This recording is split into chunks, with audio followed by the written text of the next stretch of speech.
अल्लाह के पैगंबर हज़रत यूसुफ़ अलैहिस्सलाम को ऐसी बेमिसाल खूबसूरती और हुस्न अता की गई थी कि तारीख़ इंसानी में आज तक आपके हुस्न की मिसाल दी जाती है। शायर अपनी शायरी और किस्सा गो अपनी किस्से कहानियों में हज़रत यूसुफ़ अलैहिस्सलाम की खूबसूरती का जिक्र कसरत से करते आए हैं। हुस्न और खूबरूई का कोई पहलू ऐसा न था जो आप में नहीं था। यूसुफ़ अलैहिस्सलाम की नेक इखलाक, बुर्दबारी और नरम मिजाजी ने आपके हुस्न खूबसूरती में मज़ीद इजाफ़ा कर दिया था।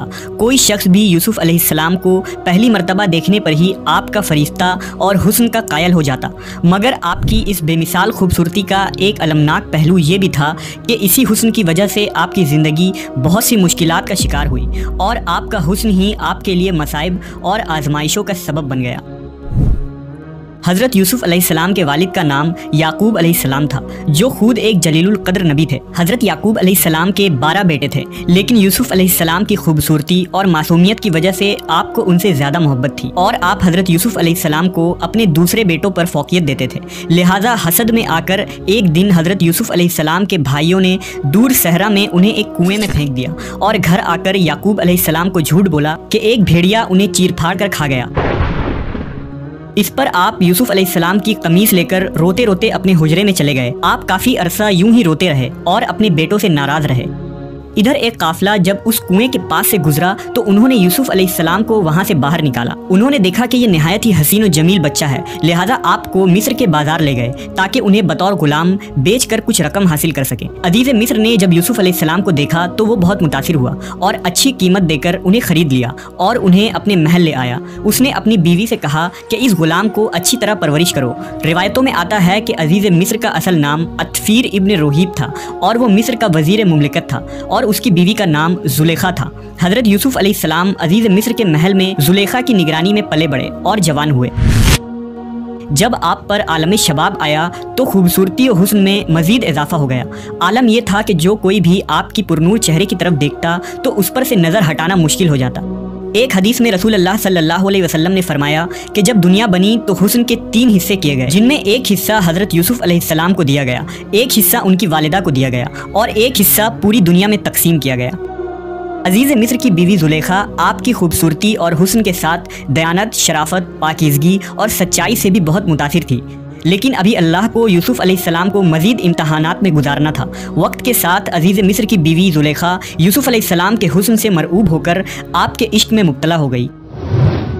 एक दिन जुलेखा ने हज़रत यूसुफ़ अलैहिस्सलाम को अपने ख्वाबगाह में बुलाया और दरवाजे बंद करके अपनी हराम ख्वाहिश को जाहिर किया।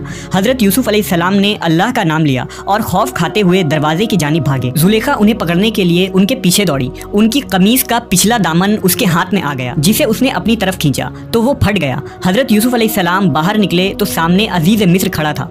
पीछे जुलेखा भी बाहर आ गई। उसने शौहर को दरवाजे पर खड़ा देखा तो मासूम बन गई और यूसुफ़ अलैहिस्सलाम पर इल्ज़ाम लगाते हुए कहा, यूसुफ़ मेरे साथ गलत इरादा रखता है, लिहाजा इसे सख्त सज़ा दिया जाए। जब अजीज़ मिस्र ने यूसुफ़ अलैहिस्सलाम के कमीज़ को देखा तो वो पीछे से फटा हुआ था, जो इस बात की दलील थी कि यूसुफ़ अलैहिस्सलाम सच्चे हैं और जुलेखा का इरादा गलत था। वहीं अल्लाह की तरफ से एक और मुआजिज़ा सरजद हो गया और महल में मौजूद एक दूध पीता हुआ शेरखार बच्चा अल्लाह के हुक्म से बोल उठा और उसने गवाही दी कि यूसुफ़ अलैहिस्सलाम पाक दामन और सच्चे हैं। यूं अजीज़ मिस्र के सामने सच्चाई वाज़ेह हो गई, लेकिन अपनी बीवी की बदनामी के खातिर वो खामोश हो गया और बात को रफा दफा किया। ये वाक़या आहिस्ता आहिस्ता पूरे शहर में आम हो गई। लिहाजा मिस्र के लोगों ने जुलेखा पर तान व तंज करना शुरू कर दिया कि अजीज़ मिस्र की बीवी खुद अपने ही गुलाम के इश्क में मुब्तला हो गई है। इन चर्चों से तंग आकर जुलेखा ने एक बहुत बड़ी दावत रखी, जिसमें शहर की मुअज़्ज़िज़ ख़वातीन को खाने पर दावत दी गई। जब दावत का आगाज़ हुआ तो जुलेखा ने तमाम औरतों को एक छुरी और फल देकर उसे काटने को कहा। जब वो औरतें फल काटने लगी तो ऐन उसी वक्त जुलेखा के हुक्म से यूसुफ़ अलैहिस्सलाम को बुलाया गया।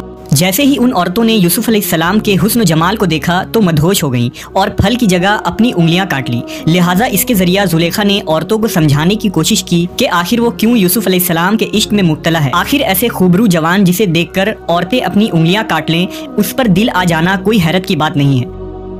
इस वाक़या के बाद हर दिन मिस्र की कोई ना कोई औरत यूसुफ़ अलैहिस्सलाम से राबते की दरख्वास्त करती थी। लिहाजा आप अलैहिस्सलाम ने अल्लाह से दुआ की कि उनसे निजात मिल जाए।